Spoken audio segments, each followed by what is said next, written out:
Hey everyone, welcome to this explainer. If you've ever felt totally misunderstood just because you wanted a quiet night in, well, you're in exactly the right place. Today, we're exploring what we call the inner architecture of solitude. It's time we ditch that common misunderstanding about staying in and actually look at how the introverted mind works, and more importantly, how it thrives. Okay, let's just dive right in with a question that kind of challenges how we view ourselves and honestly, the introverts in our lives. What exactly is this architecture of solitude? And are you actually shy or just a true introvert? We lump these terms together all the time in everyday conversation. We see someone standing quietly at the edge of a room and just assume they're experiencing the exact same internal reality as the next quiet person. But treating those two totally distinct states as the exact same thing, that completely misunderstands the intricate blueprint of our personalities. Section 1. Defining true introversion. At its core, introversion is really just a preference. It's this deep inclination towards solitude, quiet environments, and deliberately limited social interaction. Now, this isn't some antisocial reflex. Actually, scratch that. It's more like an energetic equation. Living in our high-stimulus world takes a massive amount of cognitive processing. For introverts, socializing, even when it's super fun and engaging, draws heavily from their internal energy reserves. Solitude is just how they balance the books. Think of the introverted mind like a really advanced smartphone. The battery naturally drains in a crowd, no matter how great the party is. And eventually, you just need a quiet room to plug back into a power source and recharge. And that brings us to a massive myth we need to bust right now: the constant conflation of introversion and shyness. Look, an introvert simply prefers smaller groups or solitary activities purely for energy conservation and personal comfort. Shyness, on the other hand, is fundamentally driven by a fear of social judgment. A shy person might actually desperately want to be the center of the party. They crave that interaction, but are literally paralyzed by what others might think. An introvert? They might have zero fear of the party, absolutely no anxiety about judgment whatsoever. They just decide, you know what, I'd rather enjoy the peace and quiet of my own living room. Grasping that psychological distinction is absolutely crucial for our own self-awareness and how we interact with the people around us. Section 2. The reality of isolation. So if introversion is the foundation, isolation acts as the walls of our inner structure. By definition, it's simply a state of being alone or separated from others. But the absolute key here is whether that separation is involuntary or voluntary. Society often frames the very concept of isolation as a punishment, right? Think of timeouts for kids or solitary confinement. We have this deep ingrained cultural bias that being alone means something is inherently wrong. But for the introvert, reclaiming isolation transforms it into a highly specific, positive tool. When it's a voluntary choice, when you're intentionally stepping away from the overwhelming buzz of society, isolation isn't some lonely exile. It becomes a sanctuary built for a purpose. Section 3. The introspection connection. Now, what happens inside that carefully constructed room of isolation?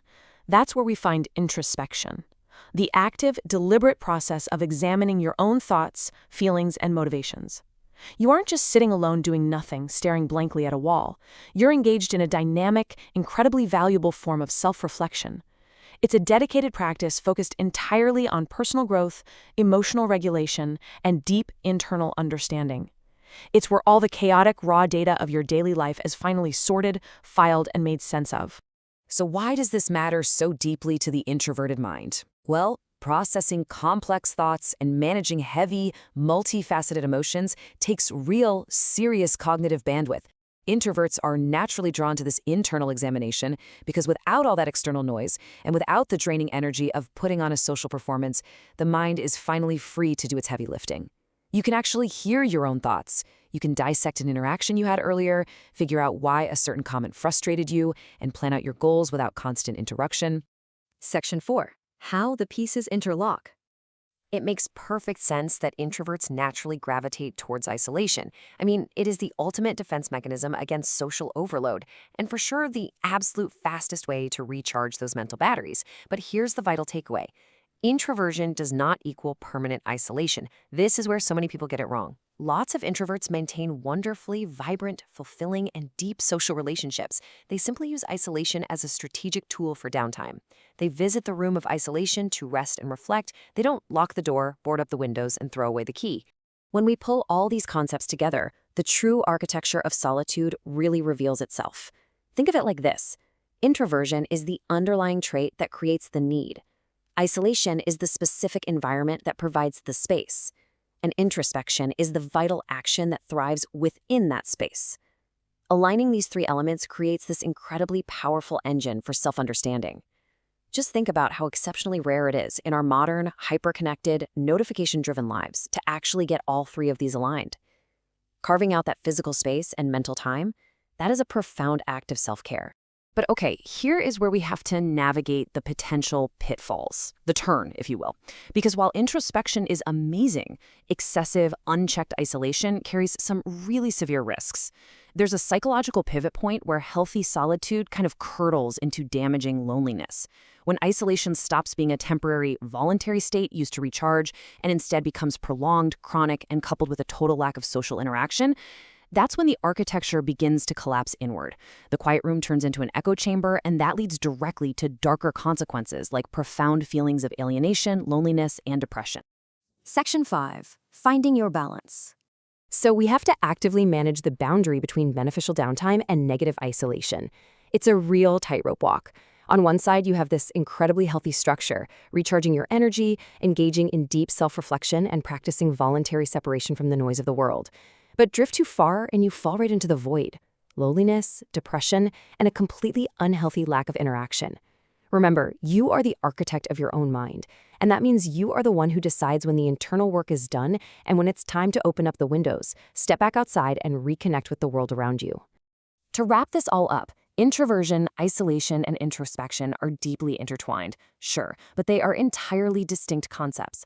Understanding these precise definitions and recognizing exactly how they interact is the ultimate key to appreciating your own unique personality.